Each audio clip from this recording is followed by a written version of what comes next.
बाहेर कोणीतरी बाईसाहेब आलेत, त्यांना तुम्हालाच भेटायचंय. कळत नाही काय करू मी. ते दोघंही आज दुपारी जांभूळवाडीमध्ये लग्न करतायत.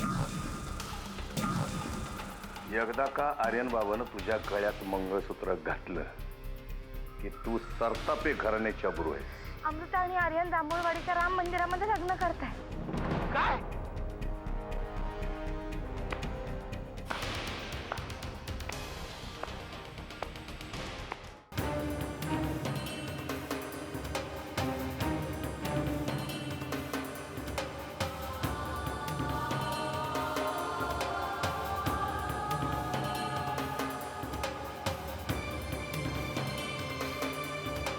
काका, आम्ही तरी काय करणार रे. बाबांनी कुठलाच पर्याय नाही ठेवला आमच्यासाठी. किमान तू तरी समजून घे ना. समजून घेऊ म्हणजे नक्की काय करायचं मी अमृता? आणि मी तेच म्हणतोय, मी होतो ना अमृता, आपण बोललो होतो या संदर्भात, हो ना? तरी तू हे पाऊल उचललंस याचाच अर्थ तुझा माझ्यावर विश्वास नव्हता, हो ना? तसं नाहीये रे काका. अरे आमच्या लग्नाला तू कधीच विरोध करणार नाहीस हे माहिती आहे आम्हाला. पण काका तूच खरं खरं सांग, आपण सगळ्यांनी कितीही प्रयत्न केले असते तरी बाबा या लग्नाला तयार झाले असते? हे जे तू बोलतीयस हे सगळं प्रयत्न केल्यानंतरच बोलतीयस ना?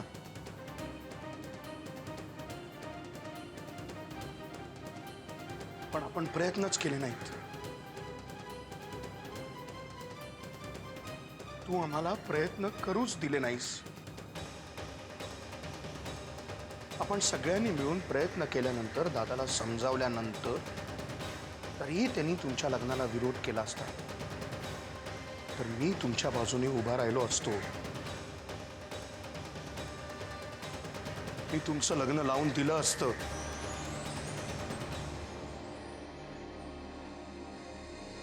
पण तू हे असं वागायला नको होतंस. अमृता, तुझ्या या निर्णयामुळे खूप माणसं दुखावली जाणार आहेत. मी तुम्हाला आधीही सांगितलं होतं,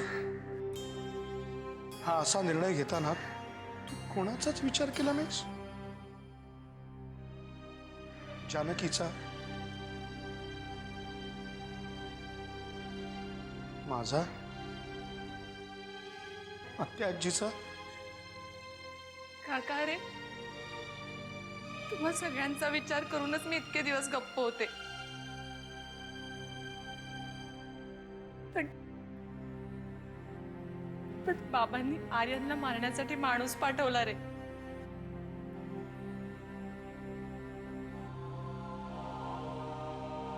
तेव्हा मात्र मी नाही सावरू शकले स्वतःला. काका नको ना रे रागवस, प्लीज. जाऊ देव वामनराव, जे झालं ते झालं. आम्हाला तरी नाही पटलेलं आहे आमच्या लेकराचं हे असे लगीन होते ते. पण आपण तरी काय करणार? देवाच्या आणि लेकराच्या मर्जी पुढं कोणाचं काय चालतं होय?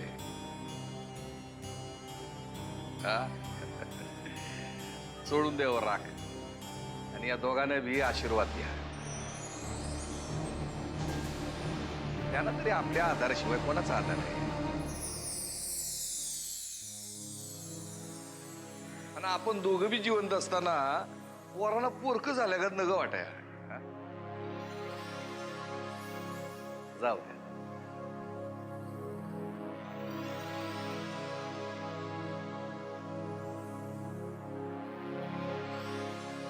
प्लीज काका.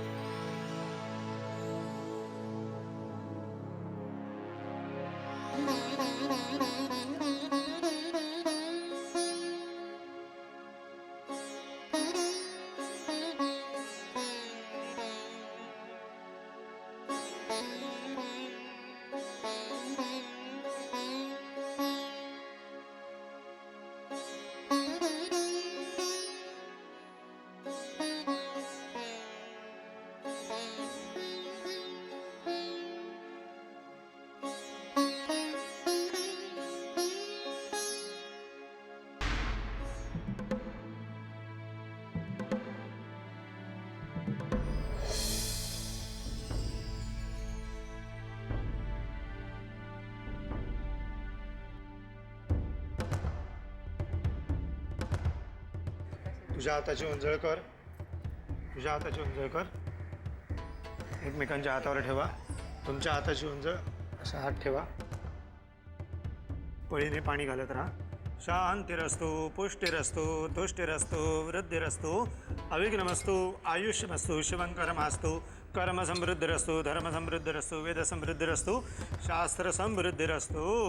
तुम्ही म्हणायचं ओम ओम स्वस्ती. स्वस्ती.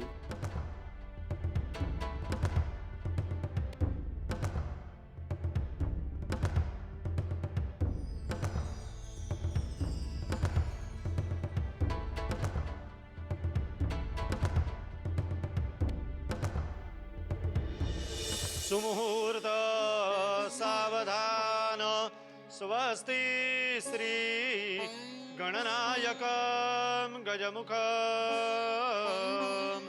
मोरेश्वरं सिद्धिदं बल्लाळो मुरुडं विनायकमहं चिन्तामणिं स्थेवरं लेण्याद्रिं गिरिजात्मजं सुवरदं विघ्नेश्वरं ओझरं ग्रामोराञ्जन संस्थितो गणपति कुर्यात् सदा मङ्गलं शुभमङ्गल. सावधान तदेव लग्नं सुदिनं तदेव ताराबलं चन्द्रबलं तदेव विद्याबलं दैवबलं तदेव लक्ष्मीपते ते गृहं स्वरामि. सुमुहूर्त सावधान. तू हार घाल पहिल्यांदी.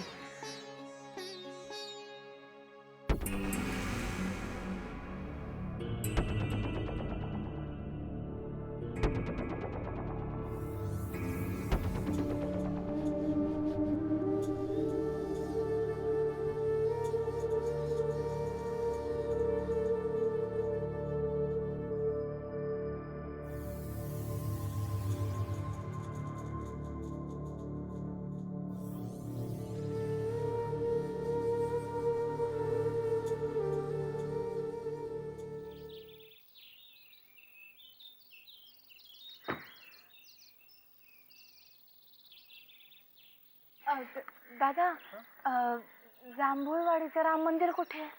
जांभूळवाडीचं राम मंदिर इथून पुढे गेलात ना की डाव्या हाताला वळा. बर. ते जवळच राम मंदिर आहे. बर. चला मंगळसूत्र आणा.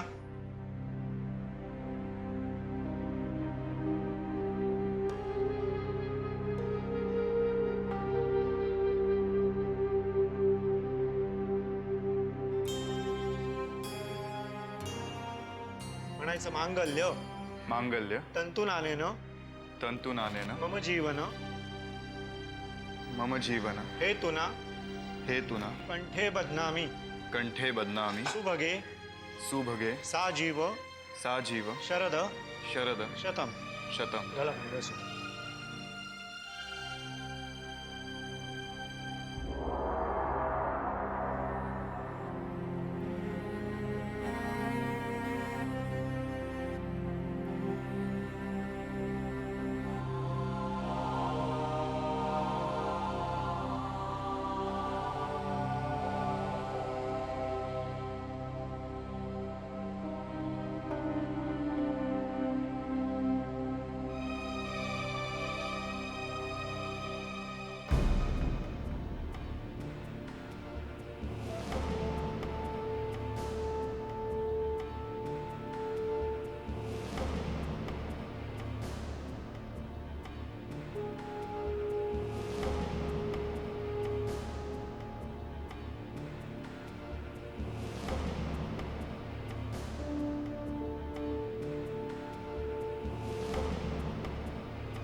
या गाठ मारायला या.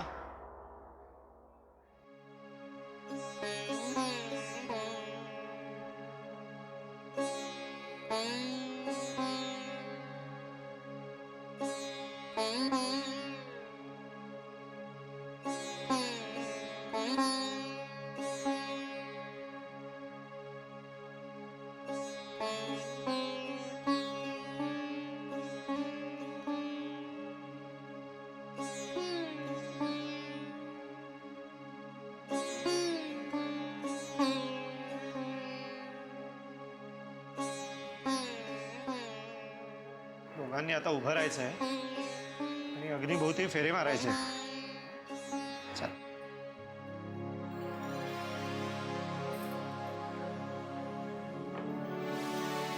तू तिचा उजवा हात धरायचा आहेस. सुखदुःखानि सर्वाणि त्वया सह विभज्यते यत्र त्वं स्वहं तत्र प्रथमता ब्रवीदम्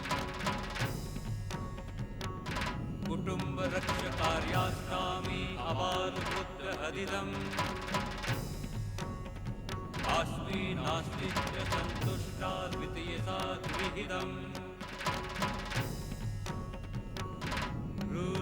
भक्तिरता नित्यं सदैव प्रियभाषिणी भविष्यामि पदेच्चैव तृतीयसा ब्रवीदम्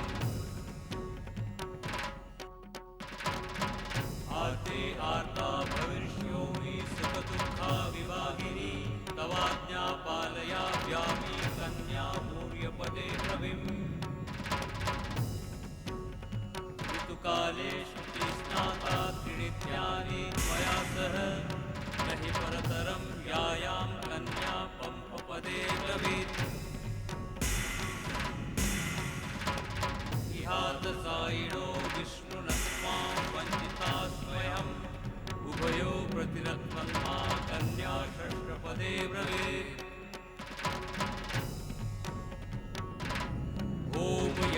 होमयज्ञादिकार्येषु भवामि त्वसाचिनी धर्मार्थः कार्येषु कन्या सप्तपदे ब्रवीत्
सांभाळीला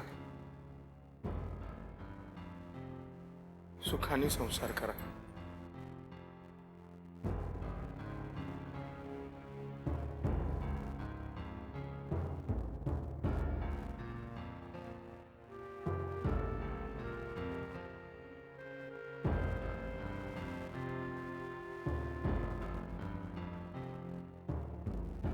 औक्षवंत व्हा, सौभाग्यवती हो.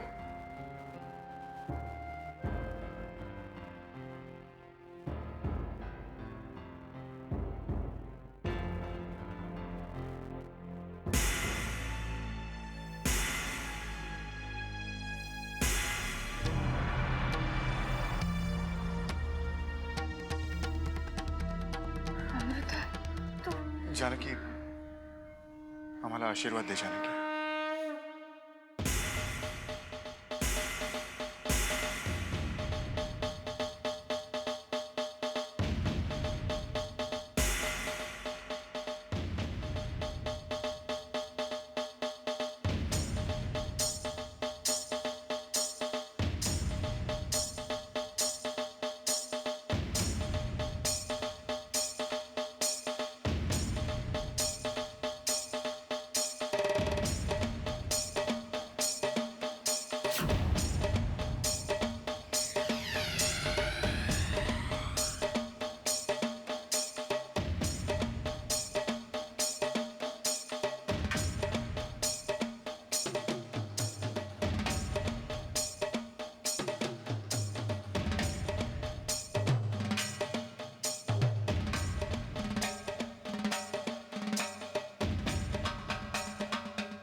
मला आशीर्वाद द्या.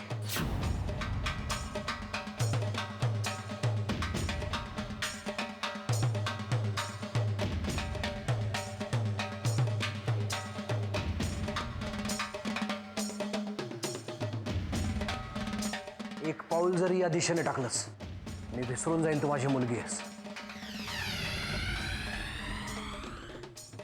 बाबा मी एक अक्षर बोलू नकोस. आजपर्यंत खूप आघात सहन केले मी, पण हे नाही सहन करू शकत मी अमृता.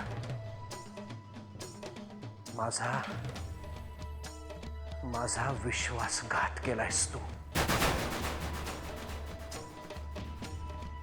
मी तुमचा विश्वासघात केला असं जर तुम्हाला वाटत असेल ना, तर तुम्ही सुद्धा प्रामाणिकपणे कधी वागलात माझ्याशी. गोड गोड बोलून शेवटी फसवलंच ना मला. माझ्या पाळतीवर माणूस ठेवलात. एवढंच नाही तर आर्यनला सुद्धा. अमृता, अमृता शांत हो. कितीही झालं तरी आपण लहान आहोत यांच्यापेक्षा. मोठ्यांशी असं बोलतात का अमृता? प्लीज प्लीज शांत हो.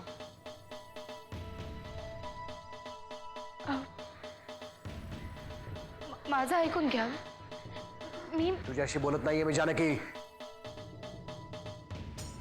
तू आणि वामन तुमच्या दोघांच्या आशीर्वादानेच हे लग्न झालंय ना.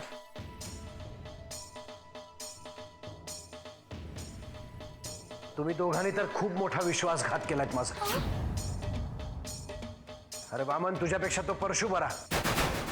त्याच्याकडे निदान कारण तरी होती रे. पण तुला कोणतं कारण दिलं मी? काही महिन्यांपूर्वी तुला घरातून हाकलून दिलं हे कारण? त्यासाठी तू इतका मोठा सूड उगवलास? बाबा तुम्ही प्लीज त्यांच्यावर चिडू नका. त्यांचा खरंच काही दोष नाहीये. अमृता, आर्यन प्लीज मला बोलू दे. आजपर्यंत मी गप्पच राहिले होते, पण आता नाही. सगळ्यांना कळलं पाहिजे की माझ्या बाबांनी काय काय केलंय. अमृता, अगं बाबा आहेत ना तुझे, ते असं बोलतात वडिलांशी? वडील असे असतात कधी वडील? त्यापेक्षा ना मी अनाथ असते तर बरं झालं असतं. अमृता!